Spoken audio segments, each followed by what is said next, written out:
Everyone, Debatri গ্রুপের তরফ থেকে সকল দর্শক বন্ধুকে হার্দিক শুভকামনায়। আজকে আমরা যে স্টকসে পিক করি সেটা হচ্ছে এশিয়ান পেন্ট। অ্যাকচুয়ালি এটা আমাদের কোনো ভিউয়ার্সে একটা রিকমেন্ডেশন ছিল। প্রথমেই সরি তার কাছে আমার, কিন্তু সে অনেকবার আমাকে রিকোয়েস্ট করেছে, আজ দিনভরও অনেকবার আমাকে রিকোয়েস্ট করার পরেও আমার মধ্যে সেরকমভাবে সময় হয়ে ওঠে না যে ভিডিওটা তাড়াতাড়ি তাকে প্রেজেন্ট করার জন্য। তো লেট নাইট হলেও আমি ট্রাই করছি কি যত সম্ভব তাড়াতাড়ি তার কাছে ভিডিওটা যেন পৌঁছানো যায়, কারণ তার হোল্ডিং হিসেবে সে বেশ কিছু কোয়ান্টিটি সে বাই করে রেখেছে। তো আগামী দিনে তার ফিউচার কি হতে পারে বা কত ওপরে বা কত শর্ট টাইমের মধ্যে তাকে ভালো প্রফিট আশা করা যেতে পারে, সেই অনুসারেই তার একটা কোশ্চেন আছে। তো তার এগেনস্টেই এই ভিডিও। তো সেই জন্য আমি চাইলাম কি যাতে এই ইনফরমেশনটা সকলের কাছে যাতে পৌঁছানো যায়, যেহেতু এটা অপশানেতেও আছে। কারো যদি মনে হয় এটা অপশানেতে হিসেবে খেলবে বা কারো যদি মনে হয় ফ্রেশ বাইং করবে, তাহলে কী করা যেতে পারে বা কী স্ট্র্যাটেজি বা হতে পারে এই মুহূর্তে এই স্টকসের ওপরে। যেহেতু এশিয়ান পেন্ট কোম্পানি একটা দিগ্গজ কোম্পানি, দিগ্গজ শেয়ার একটা, তো সেহেতু ভরসামান কোম্পানি হিসেবে ইনভেস্টমেন্ট করাটা খুব ভালো আইডিয়া হতে পারে, কোনো খারাপ কোনো পজিশন নয়। তো আমরা যদি দেখি এই মুহূর্তে যে পজিশনে হয়ে আছে, তো আমরা শর্ট টাইমে যদি আমরা শর্ট ক্যান্ডেল আমরা দেখিয়ে থাকি 5 মিনিট বা 15 মিনিটের ক্যান্ডেলে, সেরকমভাবে ইনফরমেশন পাওয়া যাচ্ছে না। এর আগেও আমি বলেছি, যখনই কোনো শেয়ারের প্রতি ইনভেস্টমেন্ট করবেন বা শেয়ারের প্রতি কোনো কিছু থেকে যে কোনো প্রকারে আপনি খেলার চেষ্টা করবেন, তার পাস হিস্ট্রি আপনার জানাটা খুবই দরকার। সেই রকম আমরা যদি পাস হিস্ট্রি দেখে নিই বা মান্থ চার্ট যদি আমরা দেখে নিই বড় ক্যান্ডেল টাইম ফ্রেমের অনুযায়ী, দেখুন এখানে অলরেডি আমি একটা ছবি ড্র করে রেখেছি। আপসাইডে 3500 3500 একটা রাউন্ড ফিগার ধরে নিচ্ছি, ডাউন সাইডে 2700, মানে এই 800 পয়েন্টের মধ্যে 2021 থেকে সেই যে এই জায়গার মধ্যেই নিজেকে কম্প্যাক্ট করে নিয়েছে, তারপরে কোনোভাবেই আর নিজেকে না 3500-র উপরে বার করতে পারছে, না 2700 নিচে নামাতে পারছে। এইখান পর্যন্ত পিকচার অলরেডি হয়ে গেছে, ক্লিয়ার হয়ে গেছে নিশ্চয়ই। আচ্ছা, তো যদিও বা একবার এর মাঝখানে একটা জিনিস দেখুন, আপনাদেরকে বোঝার চেষ্টা করব আমি। মে 2021-এ যখন এর মধ্যে র্যালি স্টার্ট হয়েছিল, যেখানে 4টে মান্থ সময় লেগেছিল 3500 থেকে পৌঁছাতে, রাউন্ড ফিগার 3500 ধরে নিচ্ছি, আপনারা দেখে নেবেন মোটামুটি এক্স্যাক্টলি কত হচ্ছে বলে। তো সেহেতু যদি দেখা যায় একটা, তারপরে আপসাইডে বেশ কিছুদিন সাস্টেন করেছে, বেশ কিছু মাস সেখানে সাস্টেন করেছে, যেহেতু এটা মান্থ ক্যান্ডেল নিয়েছি আমি। কবে থেকে? সেপ্টেম্বর 2021 থেকে আপ টু একদম জানুয়ারি 2022। ওকে, তো আপার লেভেলে সাস্টেন করার পরে যদি ব্রেকআউট হতো, ওই সময় যদি ব্রেকআউট হয়ে যেত, তাহলে তো কোনো ডিসকাস করার দরকারই পড়তো না। তারপর ধীরে ধীরে প্রফিট বুকিং স্টার্ট হয়, যখন কোনোভাবেই ওর উপরে যাচ্ছে না, তো জেনারেলি যারা ডাউন সাইডে বাই করে রেখেছে তারা প্রফিট বুকিং স্টার্ট করবেই। প্রফিট বুকিং স্টার্ট করার পরে 2700-এর যে রাউন্ড ফিগার লেভেলটা আমি মার্ক করেছি, ওই লেভেলের কাছে এসে তারপরে দেখুন এই যে একটা বিগ ক্যান্ডেল তৈরি করেছে, যেইটা 1 মান্থে 24% কাছে রিটার্ন অলরেডি দিয়েছে।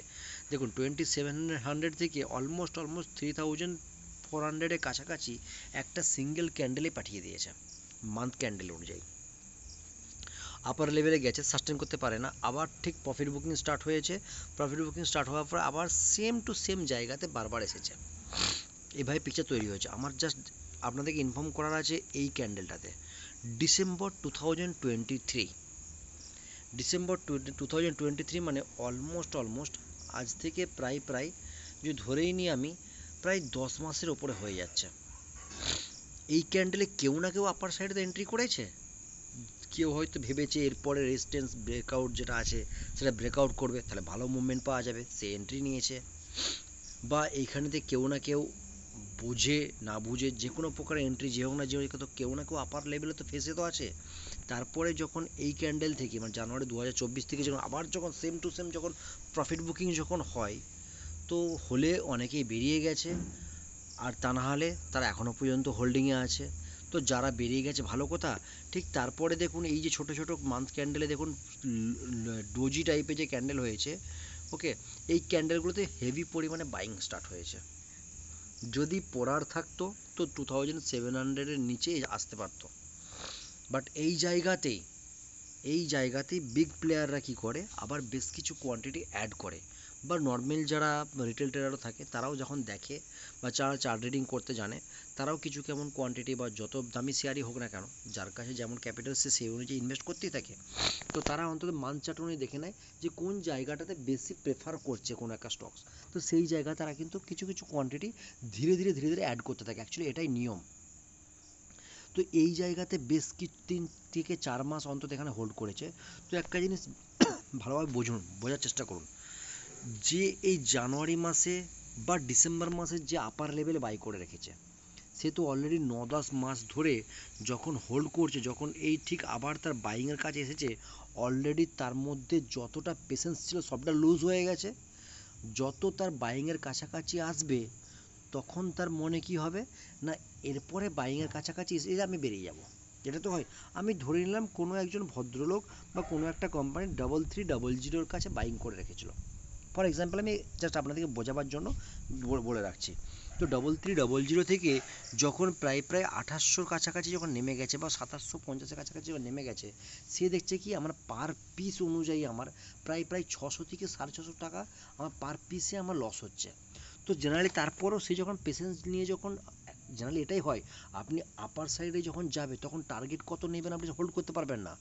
ছোটোখাটো টার্গেট নিয়ে আপনি বুক করে নেবেন। খুব কম পার্সেন্টেজ লোক আছে যারা লং টার্মের জন্য প্রফিট হেভি আসার পরেও হোল্ড করে থাকে, এরকম খুব কম পার্সেন্টেজ লোক আছে। ম্যাক্সিমাম কী করে, প্রফিট আসলে অল্প প্রফিট আসলে বেরিয়ে চলে গেল, কিন্তু লসের সময় কি করে, সে ম্যাক্সিমাম হোল্ড করে। কোনখানে মেজর সাপোর্ট আছে সেখানে পর্যন্ত গেল, তারপরে আবার ব্রেক করে, তারপর আবার খোঁজে আর কতদিন হোল্ড করা যাবে। তো এইভাবে কী করে সে লসের দিকে যখন থাকবে সে কিন্তু হোল্ড করতে থাকে। যখন তার প্রফিটের দিকে, যখন সেই লসটা যখন আস্তে ধীরে ধীরে যখন প্রফিটের দিকে আসবে বা তার বাইংয়ের কাছাকাছি, তখন তার কিন্তু যে পেশেন্স যেটা করে রেখেছিল এত বছর ধরে বা এত মাস ধরে যেটাকে সে হোল্ড করে রেখেছে, তার মধ্যে পেশেন্স টোটালি লুজ হয়ে জিরো হয়ে যায়।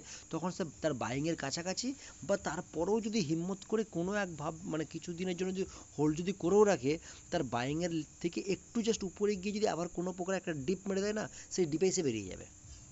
ধরে নিলাম কোনো একজন ভদ্রলোক সে কিছু কোয়ান্টিটি 3300 কাছে বাইং করে রেখেছিল, ডিসেম্বর মাসে হোক জানুয়ারি মাসে হোক। তো যখন সে ডিপটা যখন দেখেছে 2700 কাছাকাছি বা 2800 কাছাকাছি যখন ডিপ দেখেছে, তারপর ধীরে ধীরে যখন রিকভারি করেছে শেয়ার নিজেকে, তখন সে 3300 থেকে যদি কোনো প্রকার 3350 কাছে যদি গেছে না, বাস তার মধ্যে পেশেন্স আর থাকবে না, লুজ হতে থাকবে, একটা ফাস্ট গতিতে লুজ হতে থাকবে। সে যখন আবার কোনো প্রকার যদি 3300 কাছাকাছি যদি আসতে চলেছে, সে সঙ্গে সঙ্গে কী করবে, তার বাইং লেভেলের কাছে এসে লাগিয়ে বসে থাকবে। সে দেখবে, সে তখন ভাববে কি যে আমার no profit no loss, at least তো হবে, আমার লস তো হবে না, আমি এই জায়গাতে এসে লাগিয়ে বসে থাকি। এটাই হচ্ছে মানুষের মধ্যে সাইকোলজি কাজ করে। এরকম প্রিভিয়াসলি বহু আমি দেখেছি সাবস্ক্রাইবারের বা বহু কোনো মানে অনেক ছেলে আছে যাদের কাছে আমি, যারা তাদের পোর্টফোলিও নিয়ে আমাকে ডিসকাস করেছিল, তাদেরকে সেম সিচুয়েশন আমি দেখেছি।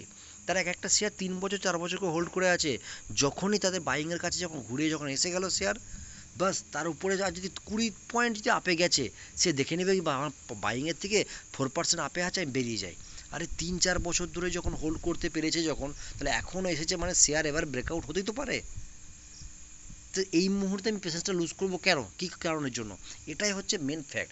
এটা আপনাদেরকে আমি গল্পের ছলে আপনাদেরকে বুঝিয়ে দিলাম। ওকে, তো এই মুহূর্তে দেখুন আবার যখন গেছে, এই মান্থেই যখন আপার লেভেলে যখন ওই ঠিক রেজিস্ট্যান্স জোনের কাছে গেছে, তখন কী হবে, যারা অলরেডি বাইং করে তারা তো প্রফিট বুকিং করবেই, বা তারা তো তাদের কষ্ট বেরোবার চেষ্টা করবে।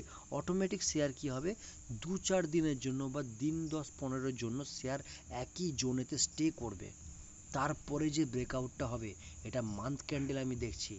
প্রিভিয়াস ভিডিওতে আপনাদেরকে আমি বলেছি বাজাজ ফাইন্যান্স ঠিক মান্থ ক্যান্ডেলের কাছে হেভিভাবে রেজিস্ট্যান্স থাকার জন্য ওই জায়গাতে বেশ কিছুদিন, আজকে দেখুন বাজাজ ফাইন্যান্স 3 থেকে 3.5% ডাউন হয়েছে। ঠিক যেই জায়গাতে রেজিস্ট্যান্স বারবার খেয়েছে, আজকেও সেই জায়গা থেকেই তাকে রিটার্ন পাঠিয়েছে, অলমোস্ট তার কাছাকাছি থেকে রিটার্ন পাঠিয়েছে। আপনার কি মনে হয় কোনো দিনের জন্য রেজিস্ট্যান্স ব্রেক হবে না? ভুল। যেই দিন ব্রেক হবে সেই দিন এই শেয়ারকে আর কোনোভাবেই আটকানো যাবে না। ঠিক যেমন কোনো নদীর বাঁধ যেমন ভাঙার অবস্থা কী হয়, তারপরে সামনের গ্রামগুলোকে উড়িয়ে নিয়ে চলে যায়, সেম টু সেম এই জিনিসগুলোর মধ্যে হবে। আজকে এশিয়ান পেইন্টসে কী হয়েছে, লাস্ট 3 বছর ধরে একই জনের মধ্যে আছে। বাজাজ ফাইন্যান্সও কিন্তু সেম টু সেম 2021 থেকে কিন্তু একই জনের মধ্যে সে কিন্তু নিজেকে রেজিস্ট্যান্স জোনে নিজেকে মেনটেন করে রেখেছে। একবার ব্রেকআউট হলেই যেমন যাবে, সেম টু সেম এশিয়ান পেইন্টও কিন্তু 3 বছর ধরে একই জায়গাতে তাকে রেজিস্ট্যান্স হিসেবে মেনটেন করে রাখা হয়েছে।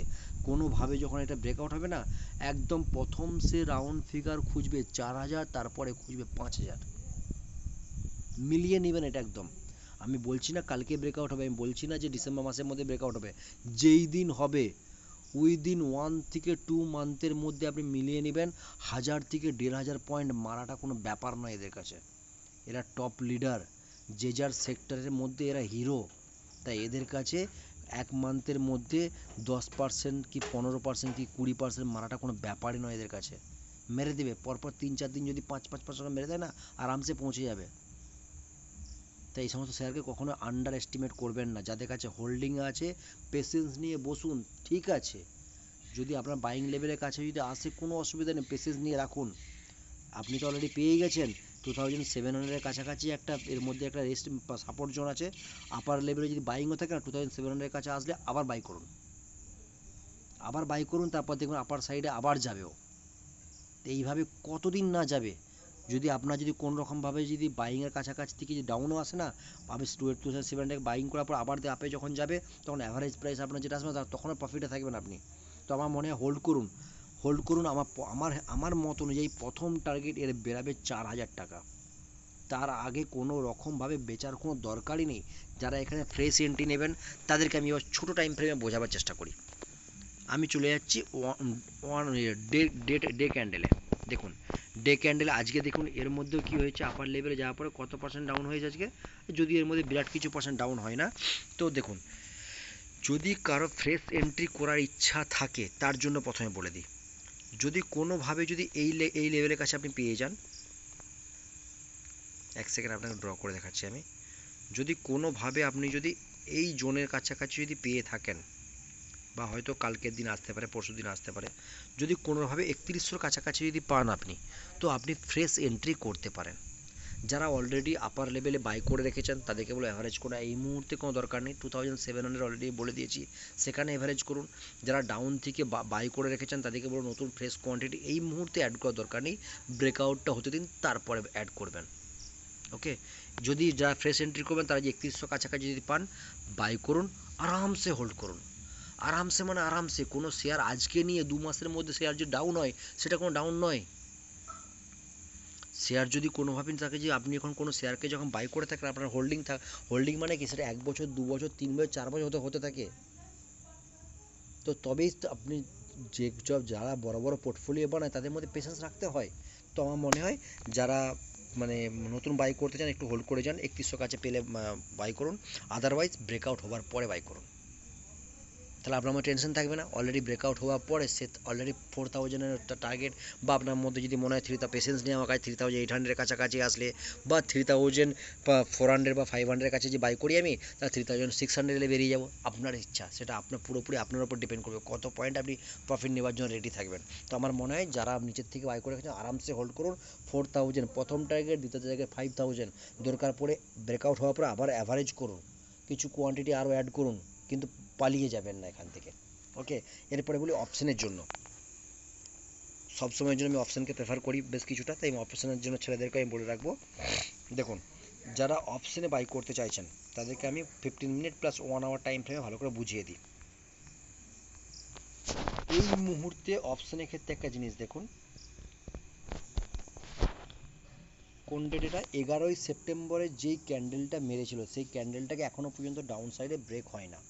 তো কোনোভাবে যদি 3280 থেকে 3300-এর কাছে যদি একবার কালকে পান, ঠিক আছে, তো আপনি অবভিয়াসলি একবার সি সাইডের দিকে ভাবতে পারেন, বা আপনি অ্যানালিসিস করতে পারেন। ট্রেড নেওয়া না নেওয়াটা পরের কথা, আপনি একবার এটাকে অ্যানালিসিস হিসেবে এটাকে ইউজ করতে পারেন। তো কীরকমভাবে আপনার কাছে তখন সেক্ষেত্রে এসএল হিসেবে কোথায় রাখবেন, আপনি এসএল হিসেবে রাখতে পারেন একদম 3150। সেইখান থেকে এসএল রেখে, এটা আপনাকে আমি যারা অ্যানালাইসিস করবে তাদের জন্য, যারা মানে ফিজিক্যালি ক্যাপিটাল খাবে তাদের জন্য এটা নয়, কিন্তু যারা অ্যানালাইসিস করবে প্রথমে তাদেরটা বলে দিই আমি। 3150 এই লেভেলের কাছে আপনার এসএল থাকবে, আপ সাইডে আপনার টার্গেট করা থাকবে 3500। যারা অ্যানালাইসিস করবেন তাদের জন্য। আচ্ছা, যারা ফিজিক্যালি যারা বাই করবে এরকম কি ইচ্ছা যাদের আছে, তাদেরকে আমি বলবো যদি কোনোভাবে কালকে যদি 3250 থেকে 3280 কাছাকাছি যদি আপনি যদি পেয়ে যান, তাহলে আপনি কল সাইডে একবার ভাবতে পারেন এশিয়ান পেন্টকে নিয়ে। প্রথম টার্গেট কোথায় হবে? 3370 বা 3350, মানে আপনার বাইং থেকে অলমোস্ট 70 to 100 পয়েন্টের কাছাকাছি আপনার টার্গেট হবে, যেখানে আপনার প্রিমিয়াম মিনিমাম কমসে কম এখানে আপনার 18 থেকে 25 পয়েন্ট টার্গেট রাখবেন। ওকে, তারপরে যদি মনে হয় আপনার ওখানে প্রফিট বুকিং করতে পারেন, আদারওয়াইজ আপনার প্রফিটকে আপনি ট্রেল করতে পারেন। বোঝাতে পারলাম? সেক্ষেত্রে যারা হোল্ডিংয়ের জন্য রাখবেন, যারা অনেকে থাকে অপশন বাই করে 4 দিন 8 দিন 10 দিন আমাকে হোল্ড করে থাকে, এরকম ধরনের পার্সনও আছে আমার চেনা পরিচিত। তো তাদের ক্ষেত্রে আমি বলবো কি, আপনি বাই করে হোল্ড করে যান, কোনো অসুবিধা নেই। প্রথম টার্গেট আপনার 3500 থাকবে, দ্বিতীয় টার্গেট তার মধ্যে যত খুশি আপনি উপরে পেতে পারেন। তো আমার মনে হয় না সেপ্টেম্বর মাসের মধ্যে 3500-এর রেজিস্ট্যান্সকে ব্রেক করবে বলে, করে দিতেও পারে, এরকম কিছু ব্যাপার নেই যে করবে না। তো আমার মনে হয় না আর করার মতো পজিশন আছে, মানে ব্রেক করতে পারে, কিন্তু আমাদের যে রিটেল ট্রেডার যারা আমরা বাই করি তাদের ক্ষেত্রে মনে হয় না অতটা প্রেফার হবে, কারণ লাস্ট উইক অলরেডি আমাদেরকে বাই করতে দেবে না বা কোনো কিছু সেল করতে দেবে না। ইন দ্য মানি ক্ষেত্রে অতটা ক্যাপিটাল মার্জিন থাকে না আমাদের কারো কাছে। তো এক্ষেত্রে আমি বলবো যারা অপশন যারা বাই করতে চান তারা 3500-এর কাছে এলে প্রফিট বুকিং করে নিন, সেফলি এক্সিট করে নিন, ব্যাস। ওকে, তো আশা করব আপনাদের কাছে ভিডিও ইনফরমেটিভ হয়েছে, ভিডিও ক্লিয়ার হয়েছে। যদি কোনো রকম কোনো কনফিউশন থাকে বা কোনো রকম কোনো শেয়ারের নিয়ে আপনাদের জানকারি দরকার থাকে, প্লিজ কমেন্ট বক্সে কমেন্ট করুন। চেষ্টা করব, একটু লেট হলেও চেষ্টা করব আপনাদের জন্য ক্লিয়ার পিকচার নিয়ে আসার জন্য। Okay, thank you so much, good night.